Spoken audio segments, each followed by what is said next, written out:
Jesus, the Lord Jesus now comes to you and tells you, turn to the stronghold. Right?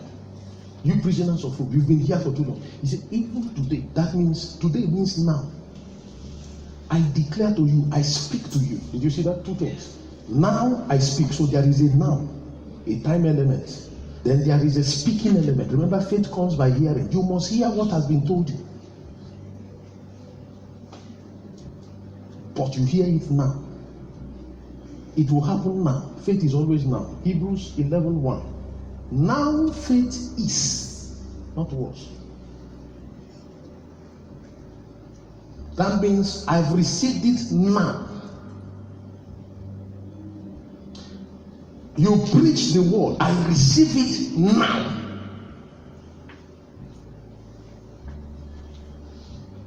Then I see a manifestation. That receiving is believing. I will have double honor. I believe it and I've received it now.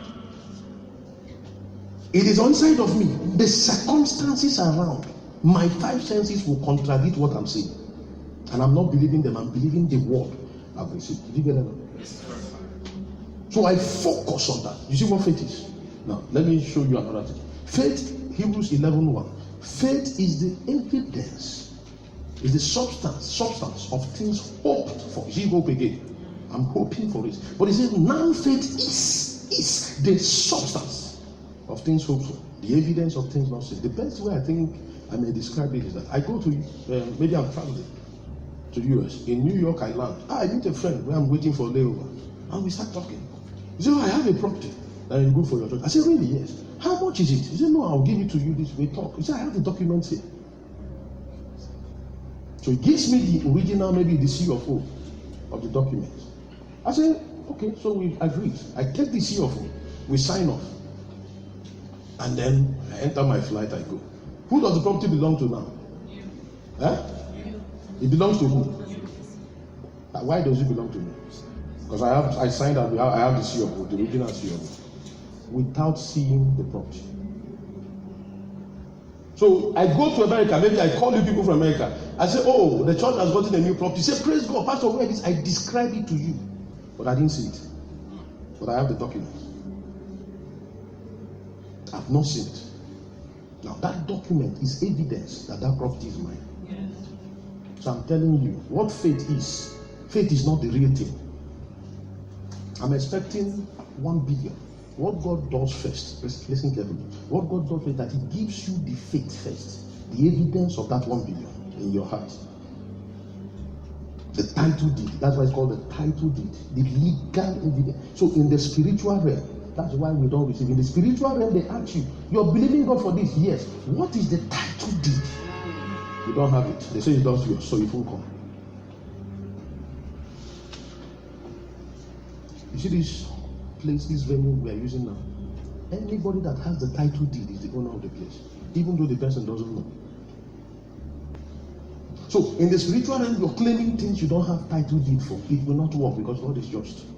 So what does He do first? He first sends the title deed for what you're desiring. That's faith.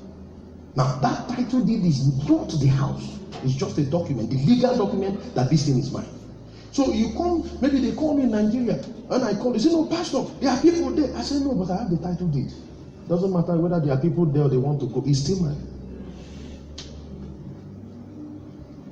Do you understand faith now?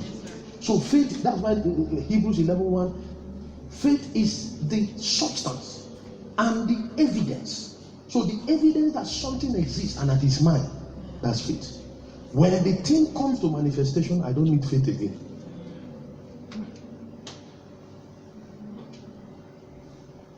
Then I use the faith for another thing. That's the realm that we are working on. Do you understand faith now? Yes, sir. So I'm praying, fasting. Lord, marriage, Lord, husband, Lord, children, Lord, this. What is the legal evidence? What's the title deed you don't have? So they won't give you. You're a trespasser. So what do?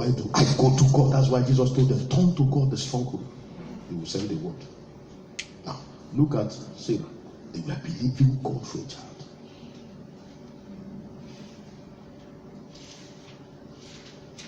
Waited for 10 years after God called the husband. No child.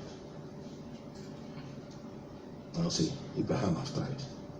Let's go and choose Hagar. Go and sleep with her. We'll adopt the child. Abraham said, he said, but God told me, hey, God said we should have a child. He didn't say the names. Just do it. He said, okay. Went to Hagar, conceived. After they finished, Abraham was 86 years. He didn't see God or hear from him for the next 13 years until he was 99. God now came to him, Genesis chapter 17. Abraham, you are not perfect. I said I will give you your own way. I will do it legally. That means you cannot use illegal means to acquire the promises of God. Can't be bribe and say I will pay tithe from it. Can't go and sleep around and say I will pay tithe. You don't do that.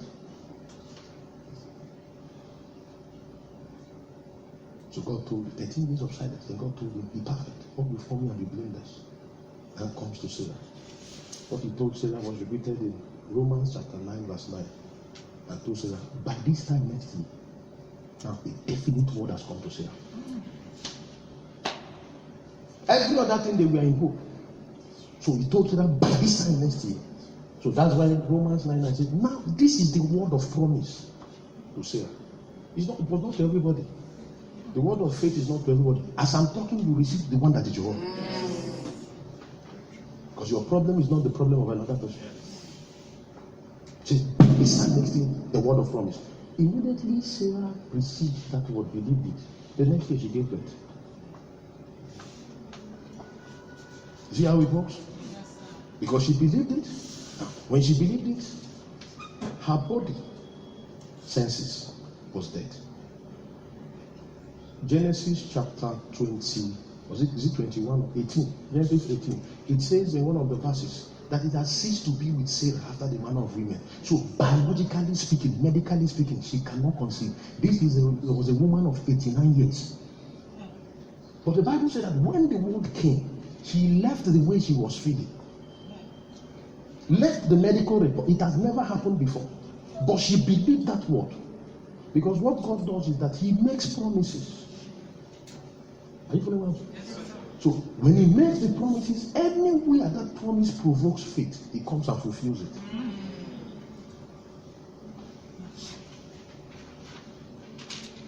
That's why Hebrews chapter 4, verse 2. Say the same word was spoken to everybody, but it didn't profit them because they didn't mix it with faith. So the promise came, the word of promise came to everybody. I took my own and mixed it with faith, and there was a performance. They heard it and they didn't mix it with faith. There was no performance. See how faith works?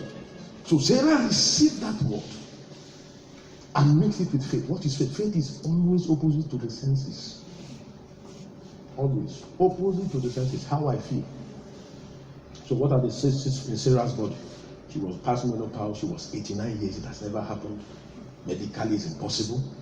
Which womb? Everything has dried up. The Bible called Hebrews chapter 4, I think verse 17. Say, against hope Abraham believed in hope. Say, he did not look. He knew his body was dead. That means his reproductive system was dead. Nor consider the deadness of Sarah's womb. So, are we saying, what are we saying? He said, the facts are there, the senses are there. But yes, they are there. But I don't acknowledge them. I consider and focus more on the word of promise. And then there's a performance. So that's why real faith is not based on how I feel, on the senses. It's based on the word. You have to receive the word. So that's why when we come to church, the most important thing is to receive the word. Not just to be present. No, you go to where you receive the word. God will not do anything without the word. He sent his word and delivered them from destruction. Every Sunday we come to know which word has God sent for me, for my situation. I'm not going there to waste my time. Or so that people will be happy. Or so that when my friends are going there. Anybody feel what I'm saying? Yes, sir. This is how faith works. So God makes a promise, word of promise. Then he looks for where there is the production of faith. The faith will not be produced if your heart is not right. Because faith is of the heart, not of the head. Romans chapter 10, from verse 6. faith will never be produced. Can I go? Can you give me a few more minutes? Yes, sir. Romans chapter 10, verse 6. But the righteousness which is of faith speaks of this wise. Say not in your heart, who shall ascend into the heaven? That is to bring Christ down from above. Verse 7. I'm reading to 10. Or who shall descend into the deep? That is to bring up Christ again from the dead. Verse 8. You are reading from my. For the word is not thee, even in your mouth and in thy heart. That is the word of faith which we preach. So what he's saying here is that faith, that word of faith that will produce something, is not far. It's already here as I'm speaking to you. And two places it must be: your mouth and your heart. It first comes to your heart. Look at the next verse. That if you confess with your mouth the Lord Jesus and shall believe in your heart, okay, that God raised him from the dead, you shall be saved. This is the key of the matter. This is where the mystery is unlocked. Verse 10. For with the heart man believes unto what? Righteousness. So with my heart I have a belief, and I'm in right standing with God. When God says something and you agree, God calls it righteousness. Not what you do. When he says something, say, I'm going to give you double honor, and you believe, God calls it righteousness. Genesis 15, we will not go there. Genesis 15, he said that the word came to Abraham. Abraham believed what God said, and God accounted it to him for righteousness. So that is what is righteousness. Alright? So when God says something, you believe. He said, with the heart, I believe it with my heart, not with my mind. My spirit, I believe what God said, that this will come to pass. The circumstances around are contrary to that word. Always, will always be.